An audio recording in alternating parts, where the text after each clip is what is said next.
Kiftsgate is a family-owned garden that has been lovingly cared for and tended by 3 generations of women from 1919 to the present. My English garden tour, focusing on the Cotswolds, included many famous gardens. One of them, just up the lane from Kiftsgate, was the one I came to see, and it is truly beautiful. But Kiftsgate held my heart. I got there early, and wandering about, I found a most wonderful secret garden hidden within a giant hedge wall.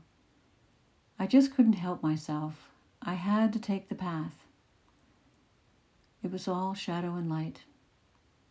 At the top was the garden sales area with pots of roses and unusual perennials for sale. The beautiful English country house behind the entrance was stunning. In front of it, to my surprise, the owner was selling tickets under an umbrella with a money box at her side. Next to her was a teeny tiny gift shop, big enough for maybe 2 people. She gave me a ticket that had a lovely map of the garden on the back, a wonderful memento. I turned the corner to see the most brilliant, sun-soaked barberry hedge I've ever seen, and I knew it was the barberry called Rosy Glow. At first I thought, unpruned, what was the rest of the garden going to be like? Then I noticed it was glowing only on the tops. Maybe there was a reason behind not pruning. Then I turned the corner to see the famous Kiftsgate rose and a magnificent pine. I don't know if it's a Scots pine or a Monterey pine, but underneath it is a Chamadras evergreen. And then to my right, there's a row of pink hedge roses. And to the front, the manor walls built of the famous Cotswold stone. Then up to the Georgian portico, in between pillars, were the most beautiful containers I have ever seen in a public garden. They were manicured to perfection. Each plant was chosen to complement the other. Here a row of geraniums, here a pot of daisy, euphorbia, and nemesia, with a Santa Fe blue metal table and a chair nestled into the side of it. Next, 2 pots of white lilies flanking a bench of the same incredible blue. The lilies were so newly bloomed, not a bit of pollen had dropped from the stamens. Beautiful. I dropped down to a lower level and walked down the beautifully maintained grass pathway, each of its sides filled with unusual perennials, many of which I did not know. I did recognize lilies and some lamb's ear, and then came the entry to the foursquare. Each square was lined with box. Really amazing, because all of England at that time was losing box to a blight. But here it was, beautiful. A sundial in the middle. Pink and red were the dominant colors, with purple woven between the roses. Absolutely perfect. One of the squares did not have a boxwood surround, but flat gray capstone. I looked closely and saw that one end had been dug 2 feet or so below the surface. Of course, we were on a hillside. To make it appear even with the rest of the foursquare, the clever women dug down. Brilliant, as they say in England. Here is a peony named Bowl of Beauty, blooming with a hardy geranium that looks like Roseanne, but I'm not sure. This is a purple campanula, paired with a single-petaled red rose. Beautiful. Here, a touch of white. This beautiful rose looks like it has been a cornerstone rose and been in the garden for years. Walking down to another level, we come to blooming foxglove, hosta, and crocosmia. Then more of those magnificent delphiniums. Prince Charles at Highgrove has delphiniums that beat them for height, but not for beauty. This is a shrub clematis, a raguchi, I believe. I have a blue one in my garden. Here is another wind-protected area surrounded by a yew hedge. It protects the stunning yellow rose in the foreground. It's a David Austin rose named after Graham Stuart Thomas, a famous rose horticulturist. He gave the Kiftsgate rose its name. He was a friend and fellow gardener of Diane Binney, the second generation of Kiftsgate caretakers. She also added the half-moon pool. Following a cobblestone path lined on each side with roses brought me to a dark purple hedge made of beech.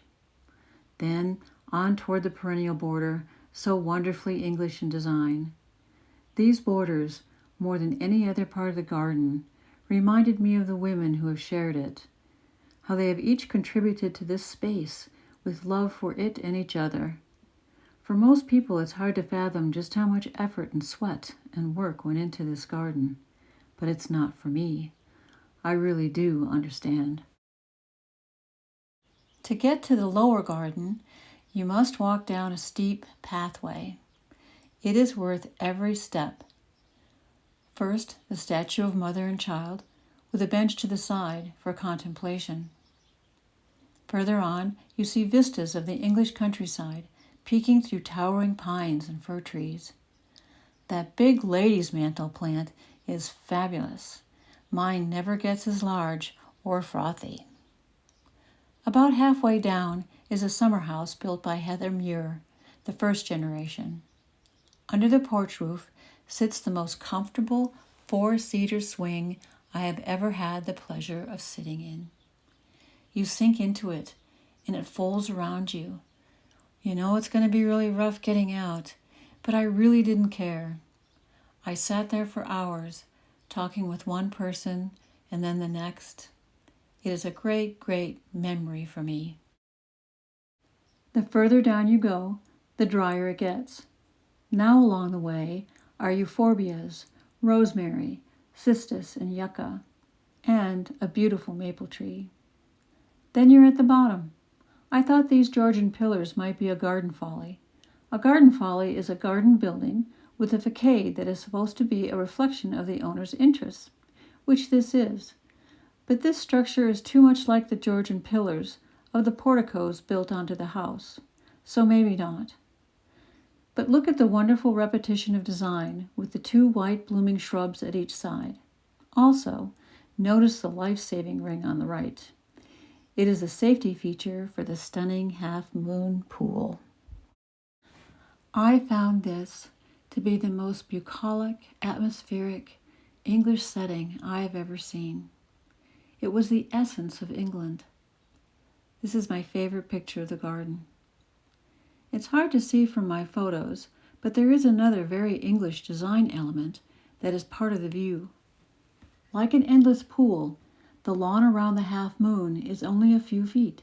Then it drops down steeply, making what they call a ha-ha. A ha-ha is a way of keeping grazing animals and other unwanteds out of the garden without using a fence. It's a very steep ditch, invisible until you get to the edge. "Ha ha," said the French Dauphin, "fooled me," who became its namesake. The trip back up is actually easier than the way down. It forces you to stop, catch your breath, and see what is around you. I was amazed by the fortitude of the founder and creator of this gardener, Heather Muir. Designing this ravine garden was difficult to imagine and design. It took incredible will to succeed in spite of all limitations. It's on a steep hillside. It has poor and rocky soil. Weeding and tending must be a nightmare, and the rejuvenating must be Herculean every year. This stone intrigued me. At first I thought it was an ancient Druid stone, and it may be that old, but I looked up Kiftsgate stone and found there really is another stone located near Kiftsgate, but further down on the way into town. The stones were meant and were meeting places. The reason for the holes is unknown, but I think they were holes to tether your horse or your goat or your dog. This is the photo of the grass underneath the stone. It has a fence grid in a B shape over it. I think it's a way to protect the grass from constant foot traffic, much needed as this path is the one that leads to the modern garden created by the current generation owners, John and Ann Chambers. This is a garden seat sculpture made of stone. It's on the way to the water garden. And this is the enclosed water garden. It is cool and sleek and speaks to you like a Japanese Zen garden. Very peaceful, very quiet. It practically commands you to remain silent. There is also a wild garden. I've read it's planted with Christophe allium, one of my favorite bulbs. And there is also an orchard with a mound installation that I did not see. And lastly, the famous Kiftsgate rose, planted in 1938. It has a reputation of wild, untamed growth, at times growing 60 feet tall or more. It is said to be the largest rose in England. I have read the garden diary of Mrs. Chambers, and within is a photo of Mr. Chambers pruning one of his giant climbing roses. He is using the most wonderful little cherry picker I have ever seen. Kiftsgate was and is my inspiration for developing a beautiful destination garden of my own. I came home from England and immediately started planning. My own beautiful 4-acre garden was more than 20 years in the making, and I had let customers from our nursery in gratis for all that time. I came home thinking maybe I could be the start of my own Kiftsgate. I am, like Heather Muir, the first generation, undaunted by my limitations, living on the high mountain plains of New Mexico, in a tiny adobe home, and wanting an English garden for heaven's sake. It is and has been a bumpy road that I am barely still on, but I've decided to open the garden this year in June and July. I thank all the generations of the Kiftsgate family for your inspiration and dedication to excellent gardening. Yours is one of the most beautifully cared for, loved gardens I have ever seen.